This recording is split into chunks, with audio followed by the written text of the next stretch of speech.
tignan niyo po kung ano naghihintay sa atin sa Libgod. Sususugan pa natin bakit talagang puputok ang bawat isa sa atin. One day, we have big warehouse from different countries, no, na potential country. Magkakaroon tayo niyan. Of course, magsisimula lang sa maliit pero time will come, napakalaki po niyan. Nakikita niyo ba yan? Ako nakikita ko yan eh. Nagsimula din naman ang mga yan, maliliit lang eh. Sila Amazon, sila Costco, sila SNR, sila Landers. Lahat yan, nagsimula sa maliit lang. Si Amazon, nagsimula sa libro lang eh. Libro lang ang binibenta, digital pa. Oh, pero ngayon, lahat ng kailangan mo nasa Amazon na. Now, tignan nyo, mga appliances, di ba? Oh, live good yan. Oh, ano pa? Mga, ano pa yan? Appliances din yan eh. Mga solar panel, live good din yan. Household products. Lahat ng tahanan may household eh. Live good din. Sipin mo.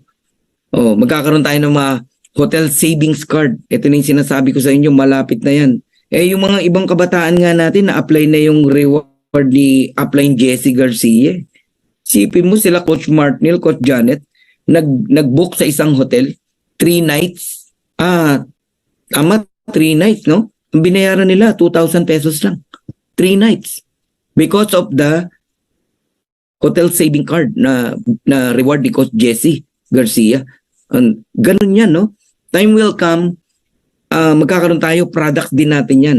And, ano pa, of course, live good yan. Mga apparel, magkakaroon tayo yan. Live good din yan. Okay? Mga sport products, gadget, live good din yan. Magkakaroon tayo lahat yan. And airline tickets, magkakaroon din tayo yan. Live good din yan. So, isang araw, produkto natin yan. Ang ginawa ni Ben, bumili ng maraming airlines ticket. Siyempre, si airline, bibigay niya ng mababang presyo kay Ben. Bakit? Aba, hindi pa naman gagamitin. Binayaran ka na ng cash. Pera na yun. Ba't di ka papayag? Ang hotel, ganun din. Bibili ng maraming slot sa hotel. Bibili ni Ben yan. Okay?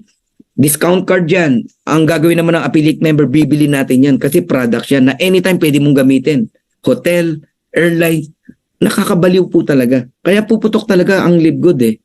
Okay? Yan ang future ng Live Good. Maniwala po kayo. Now, ngayong nakita nyo na